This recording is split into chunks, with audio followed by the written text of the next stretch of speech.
దేవునికి స్తోత్రం. ఏదైనా కనికరము చూపు తండ్రి శుభవాగ్దానం. ఆయనే మనలను పుట్టించెను, మనం ఆయన వారము. కీర్తన గ్రంథం 100వ కీర్తన 3వ వచనం. ప్రియా కనికరము చూపు తండ్రైన దేవదేవుని బిడ్డలారా, ప్రభుని యేసుక్రీస్తు పరిశుద్ధ నామములో మీ అందరికీ నా హృదయపూర్వకమైన వందనాలు, శుభాలు ఉదయకాల సమయంలో తెలియపరుస్తున్నాను. సర్వాధికారి అయిన దేవుని బిడ్డలారా, బాగున్నారు కదూ? మీ కుటుంబ సభ్యులందరూ కూడా సురక్షితంగా ఉన్నారు కదూ? మీ పక్షాన ప్రభు సన్నిధానంలో ప్రార్థిస్తున్నాను.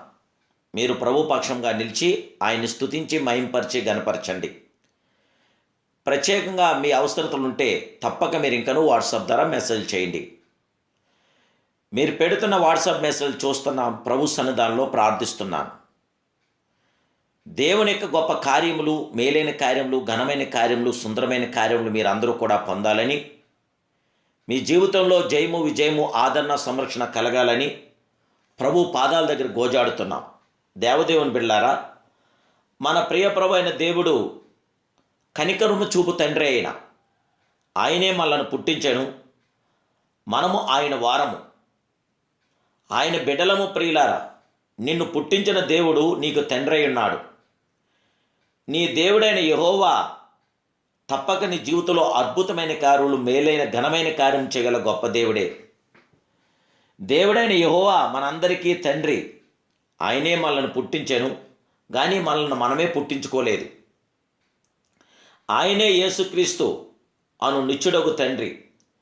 తండ్రి వద్ద ఆదరణ ఉన్నది, ఆనందం ఉన్నది, సంతృప్తి ఉన్నది, సమాధానం ఉన్నది. తండ్రి తన కుమారులను ప్రేమించును, జాలిపడును, శిక్షించును, దారి తప్పిన వారిని తన చెంత చేర్చుకొనును. దేవదేవుడు తన కృప ద్వారా మనకి జయమనుగ్రహించును. తప్పిపోయిన కుమారుని వలె తండ్రైన దేవునికి దూరంగా నుండు వారు కుమారత్వమును కోల్పోయిన వారు. ఆయన మనకు తండ్రిగా లేకపోతే మనలను ఆదరించి వారెవరూ లేరు. శాంతి, సంతోషములు, సంతృప్తిని ఇచ్చినదెవరు ఎవరూ లేరు. నీ జీవితంలో దేవుడు నీకు తండ్రిగా లేకపోతే నీవెన్ని సంపాదించినా సుఖమేమిటి, సంతోషమేమిటి? దేవుని బిడ్డ, తండ్రిని కోల్పోయినా నీలో ఏదో వెలితి, కొరత అనేది ఉంటూనే ఉంది. ఆ కొరత పోవాలంటే మనందరి తండ్రి వద్దకు వచ్చినప్పుడే అది సాధ్యమవుతుంది. ఆయన ద్వారానే మనకి అద్భుతమైన కార్యం జరుగుతుంది. ఆయన మన తండ్రి, ఆయన నుండి సమస్తము కలిగాను. ఆయన ద్వారా అద్భుతమైన కార్యములు, మేలైన ఘనమైన కార్యములు జరుగును. ఆయన మనకు నిత్యుడగు తండ్రిగాను, జీవముగల తండ్రిగాను, పరలోకమందున్న తండ్రిగాను, పరిశుద్ధుడైన తండ్రిగాను, నీతి స్వరూపుడైన తండ్రిగాను, కనికరము చూపు తండ్రిగాను మన పక్షాన నిలిచిన గొప్ప దేవుడైన. ఈ లోక తండ్రులు శరీరానికి తండ్రులు, అయితే మనందరి తండ్రి అయిన దేవుడు ఆత్మలకు తండ్రి, ఆత్మల కాపరి. ఇట్టి తండ్రిని విడిచిపెట్టిన వాడు గూడు విడిచి వెళ్ళిన పక్షి వంటి వాడే. ఇటు వారిని వాక్యము దిక్కుమాలిన వారని చెప్పుచున్నది. కనుక నేడే తండ్రి వద్దకు రండి, అప్పుడు ఆయన నీకు తండ్రిగా ఉండును. నీవు ఆయన బిడ్డగా వారసత్వం పొందుకొనదెవు. ఆయన కనికరము చూపు తండ్రి సమస్తమైన ఆదరణ అనుగ్రహించగల గొప్ప దేవుడు. సమస్త కార్యాభివృద్ధిని మన జీవితంలో జరిగించి, మేలైన కార్యములు, ఘనమైన కార్యములు, సుందరమైన కార్యములు జరిగించి, మనకి శాంతి, సమాధానం, నెమ్మది, ఆదరణ అనుగ్రహించి, జయ విజయాలు అనుగ్రహించగల అద్వితీయ సత్య స్వరూపుడే ఆ జీవాధిపతి అయిన ప్రియప్రభు అయిన దేవుడు. ఈ విశ్వమందు అత్యంత విలువైనది ఆయన రక్తం మాత్రమే. ఆ జీవాధిపతి అయిన దేవదేవుడైన యేసుక్రీస్తు ప్రభువారు తన విలువైన అమూల్యమైన రక్తాన్ని మన కొరకు చిందించి మనందరినీ విలువ పెట్టి కొన్నాడాయన. మనందరి కొరకు ఆయన తండ్రిగా నిలిచాడు.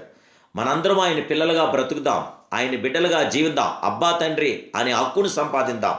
ప్రభు యొక్క శాశ్వత కృప మీతో ఉండటానికి ఇప్పుడే ప్రార్థించండి, ప్రార్థనలో ఏకీభవించండి. సర్వాధికారిని, సర్వోన్నతులను, సర్వకృపామయుడైన మా ప్రియ కనికరము చూపు తండ్రి, సర్వాధికారమైన దేవానికి స్తోత్రాలు. ఈ ఉదయకాల సమయంలో మీరిచ్చిన ఈ శుభవాగ్దానం చేత నైనా మీకు వందనాలు, స్తోత్రాలు తెలియజేస్తున్నాం. మమ్మల్ని పుట్టించిన వాడు నీవే నైనా, మేము నీ వారము, నీ పిల్లలము, నీ బిడ్డలము. దయచేసి మాటల మీ కృపను, మీ కనికరము చూపి మీ సంరక్షణ మాకు దయచేసి, మీ ఆదరణ దయచేసి, శత్రు బలవంతులు మాకు జయమివ్వండి. సాధులోని కీళ్ళలోని మేము పడక షాదులని కీడు మమ్మల్ని తప్పించి రక్షించి సమాధానపరిచే నెమ్మది దయచేసి 5 ఆరోగ్యాలు ప్రసాదించి బిడ్డలందరికీ సకల సమృద్ధి సంతృప్తి ఇమ్మని మీ మేలుతో తృప్తిపరచమని యేసుక్రీస్తు సర్వోన్నత నామములో ప్రార్థిస్తున్నాను పరమ తండ్రి. Amen, amen, amen. May God bless you.